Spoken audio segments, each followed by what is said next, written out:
बिस्मिल्लाहिर्रहमानिर्रहीम। आपसे इल्तमास है कि मेरी वीडियोस को ज़्यादा से ज़्यादा शेयर करें क्योंकि इल्म बांटने से बढ़ता है और आपके इल्म में कोई कमी नहीं आती। आए ज़रा क्वेश्चन की तरफ चलते हैं। ये हमारा क्वेश्चन है विंटर 2012 का पेपर 33 का क्वेश्चन नंबर 10।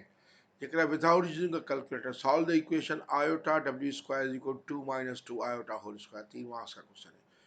तो आयोटा डब्ल्यू स्क्वायर इसके बराबर है। आए ज़रा पहले डब्ल्यू स्क्वायर को अकेला करते हैं, फिर उसके दो स्क्वायर रूट में कर लेंगे तो डब्ल्यू आ जाएगा। पहले पार्ट ए में नहीं पढ़ा है इसका, यानी ये आयोटा डब्ल्यू square is equal to 2 - 2 iota whole square है।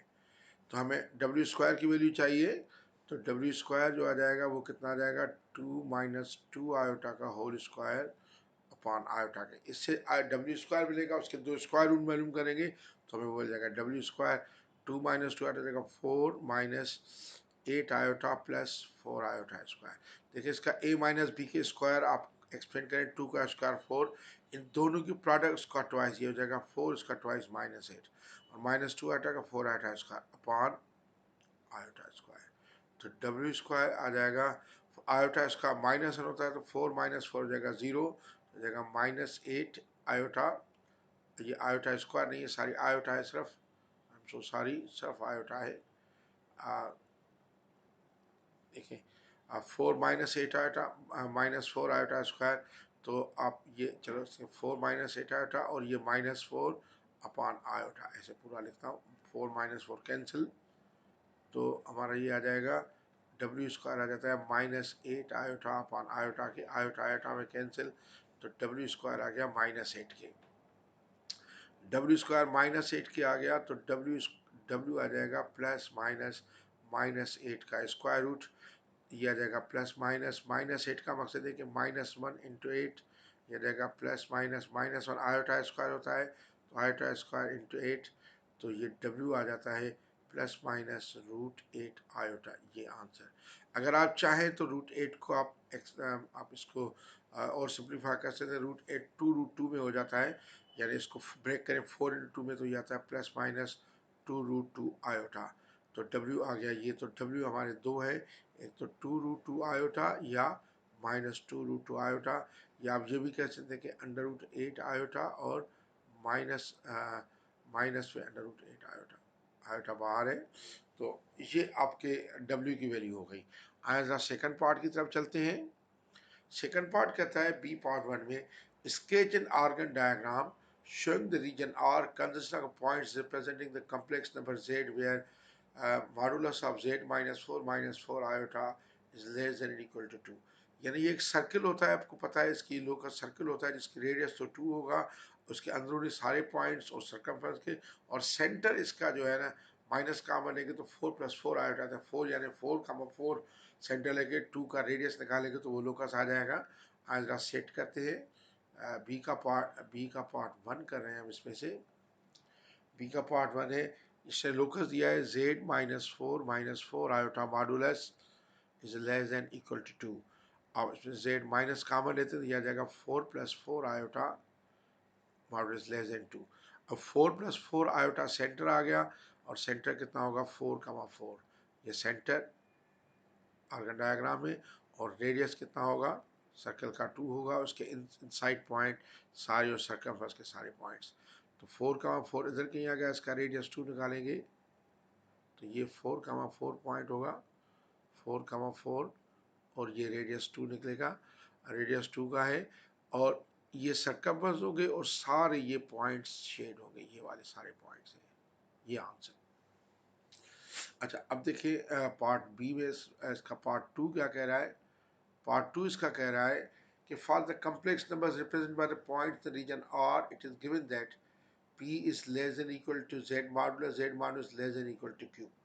यानी जो हमने ये रीजन दिखा रहा इसका, ये रीजन दिया सर्किल साइड सर्कल ये वाला, इसका आपने इस तरीके से मैंने कहा p is less than equal to z modulus less than equal to q, यानी मॉडुलस वैल्यू कम से कम और ज़्यादा से ज़्यादा।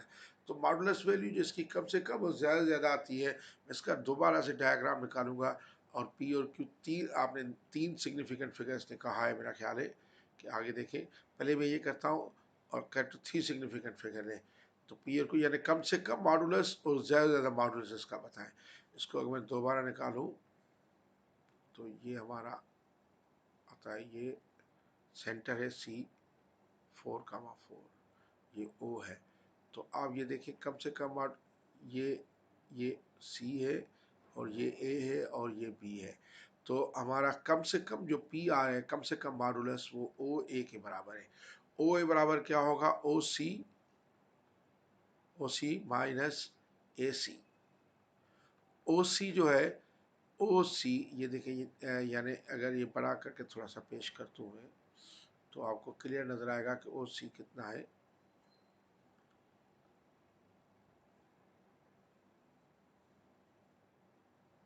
ये C है सेंटर, सॉरी ये सेंटर से गुजरेगा, ये हमारा A है, ये हमारा B है।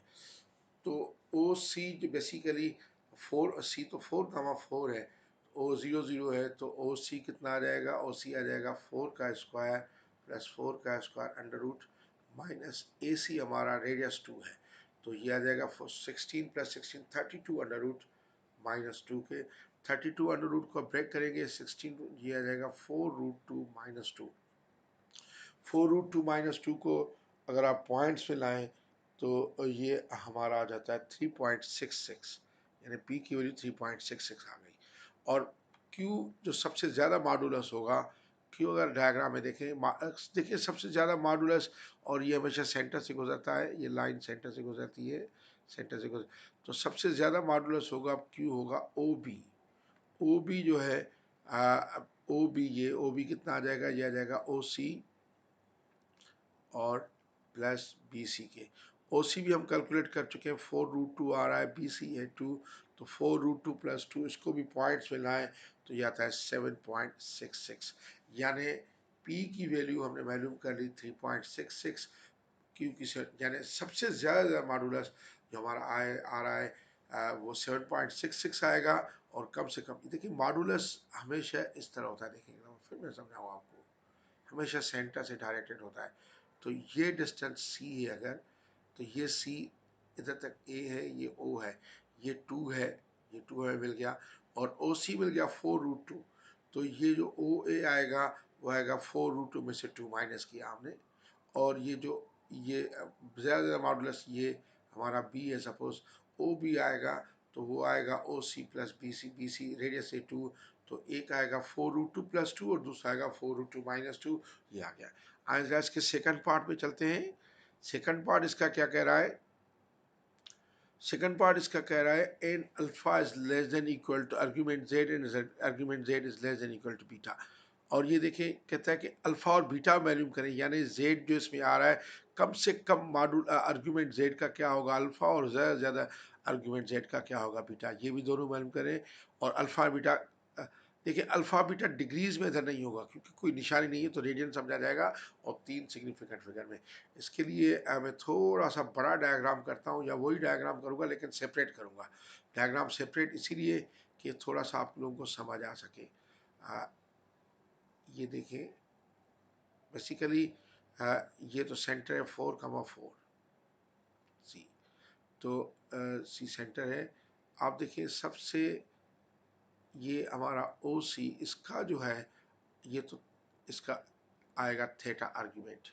पहले तो इसका थीटा आर्ग्यूमेंट वैल्यू कर लेते हैं, ये कितना आएगा देखिए 4,4 है, ये 4 और ये 4, तो आर्ग्यूमेंट जो जेड आर्ग्यूमेंट जो आता है सी का आर्ग्यूमेंट सी, वो है बेसिकली थीटा एंगल के, और वो है टेंजेंट इनवर्स 4/4, तो वो आता है टेंजेंट इनवर्स 1 जो कि π/4 आता है। π/4 रेडियन में कितना आएगा, क्योंकि 3 सिग्निफिकेंट में कर लेते हैं, π/4 यार 0.785, 0.785, यानी थीटा हमारा 0.785 है। अच्छा, अब उसके बाद देखिए कम से कम मॉडुलस आपका, इसी में मैं दोबारा डायग्राम दोबारा इसलिए बना रहा हूँ कि आपको समझ आ सके। जब आपको समझ आए तो आप एक ही डायग्राम में फिर सारा कुछ बना सकते हैं। ये कम से कम देखें, ये वाला होगा, ये होगा कम से कम, ये अल्फा। इस अल्फा के लिए हमें और ये अल्फ़ा चाहिए, ये अल्फ़ा चाहिए, कम से कम ये आर्गुमेंट है इसका, अल्फ़ा चाहिए।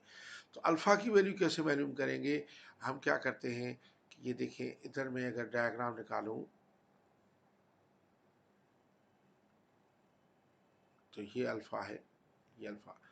इस एंगल को मैं फाई से शो करूँ, अगर ये एंगल फाई हो तो आप देखें ये हमारा ऐसा कितना है, 2 है, और ये साथ हम 4√2 मालूम कर चुके हैं। तो मैं एंगल फाई मालूम कर सकता हूँ। एंगल फाई क्या आ जाएगा, ये साइन होगा, ये क्योंकि ये आप ये 90 डिग्री है, ये 2 और ये हाइपोटेन्यूज, तो आ जाएगा साइन इनवर्स 2/4√2। हाँ, इसको कैलकुलेट करेंगे तो ये आ जाएगा 5 इक्वल टू साइन इनवर्स 1/2√2। तो 5 की वैल्यू जो आ गई, ये आप 3 सिग्निफिकेंट फिगर में कैलकुलेट करेंगे। साइन इनवर्स, अब मैंने कैलकुलेशन नहीं की हुई, 1/2√2, तो ये आ रहा है 0.361, फाई आ रहा है 0.361। तो अल्फ़ा जो आएगा, अल्फ़ा देखें, फाई बेसिकली ये है, फाई ये एंगल है, थीटा जो है इधर से इधर तक के हमें अल्फ़ा चाहिए।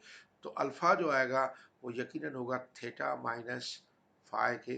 तो थीटा तो हमारा आया है 0.785 या पाई/4, और माइनस 0.361। तो आप ये माइनस कर दें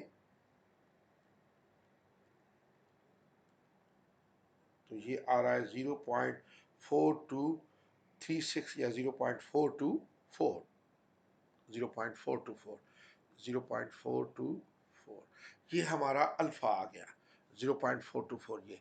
अब इसी तरह हम बीटा वैल्यूम करेंगे, यानी कम से कम वैल्यू ये आ गए। एक दफ़ा फिर से देखें कि ये देखें, ये एंगल जो सी है, सी की एंगल ये थीटा है, आर्गुमेंट वो हमारी आई है पाई/4। फिर हमने ये एंगल कैलकुलेट की फाई, फाई ये आ रही है हमारी तकरीबन, फाई जो आई वो आई 0.361 कुछ इस तरह आया। तो हमने थीटा वैल्यू किया, पाई में से वो माइनस कर दिया, तो ये अल्फा आ गया। ठीक है, अब इसी तरह सबसे ज़्यादा एंगल वैल्यूम करनी है बीटा। सबसे ज़्यादा एंगल वैल्यूम करने के लिए आप देखें, इसी तरह फिर हम करेंगे, ये हमारा थीटा, ये आर्ग्यूमेंट 4,4, और ये थोड़ा सा ब्लैक से इस्तेमाल करता हूँ, ये सबसे ज़्यादा ये होगा बीटा। तो आप देखिए कि बीटा, ये देखें, ये टू होगा, और यानी ये 2, और ये हमें मिला हुआ है हाइपोटेन्यूज। ये देखें, ये हम निकाल चुके हैं पिछले में, ये हमारा आ रहा था कितना, 2√2, 2√2। तो ये एंगल पहले वैल्यूम कर लेते हैं फाई, ये भी फाई कर देते हैं। फाई वही एंगल होगी जो नीचे थी, तो फाई जो आ रहा है हमारा, वो वही आ रही है फाई बेसिकली। फाई इसमें आएगी साइन इनवर्स 2 सॉरी, ये 4√2 था, 2√2 नहीं था, 4√2, 2/4√2। ओ सी का डिस्टेंस देखें ना, 4² + 4² है 32, यानी 2√4√2। तो ये फाई जो आ रही थी साइन इनवर्स 2/√2, इसको करें तो साइन इनवर्स वही वैल्यू है 1/, या रही 2√2। तो 1/2√2 की जो वैल्यू आ रही थी साइन, वो हमारी आ रही थी कितनी, मेरा ख्याल है कि 0.361 आ रही थी, 0.361। और ये थीटा तो हमें पता है। तो अब बीटा जो है वो बेसिकली होगा थीटा और plus phi. Phi same angle है दोनों में, इत्फाक से ये एंगल करो या जैसे करो, फाई सेम आ रही है, तो थीटा प्लस फाई, थीटा हमारा तो पाई/4 है, यानी 0.785, और प्लस फाई है 0.361। तो ये दोनों ऐड कर लें, 0.785 और प्लस 0.361, तो ये आता है 1.146, या 30 में 1.15, 1.15। एक तो आप फिर देखें, बेसिकली हमें अल्फ़ा चाहिए और बीटा चाहिए। तो आप देखें कि अगर ये हमारी ये एंगल, ये थीटा है, ठीक है, ये थीटा है, ये 4,4 है, तो ये तो थीटा आ रही है पाई/4, ठीक है। अच्छा, अब आप फिर एंगल ये देखें, कम से कम एंगल, ये एंगल कम से कम देखिए, ये 2 है और ये 2√2 है, तो ये एंगल आ रही थी हमारी 0.361। ये एंगल 0.361 आ रही थी, तो एक तो π/4 में से 0.361 माइनस किया तो ये एंगल आ गया अल्फा। अच्छा, फिर बीटा के लिए थीटा तो ये है, बीटा के लिए ये एंगल जो है ना, ये एंगल इत्तेफाक से देखिए ये 2 है और ये सेम है, तो ये एंगल सेम आ रही थी, तो एक आएगी थीटा प्लस यानी फाइ, एक में आएगी π/4 और प्लस फाइ और दूसरे में आ रही π/4 माइनस फाइ। फाइ की वैल्यू जो एंगल है वो हमारी आपकी मिलती है, फाइ जो है मिल रहा है बेसिकली इस तरीके से फाइ मिल रहा है। मैं दोबारा समझा रहा हूँ कि आपको समझ आ सके। देखिए फाइ बेसिकली ये एक और ये यानी फाइ जो हमारा ये है, ये फाइ है, ये एंगल फाइ है, ये फाइ है, तो ये 2 है और ये 4√2 है, तो इससे हमें फाइ मिलता है। Thank you very much. उम्मीद है कि आपको ये क्वेश्चन समझ आएगा, थोड़ा सा मुश्किल ज़रूर है लेकिन समझ आ गया होगा।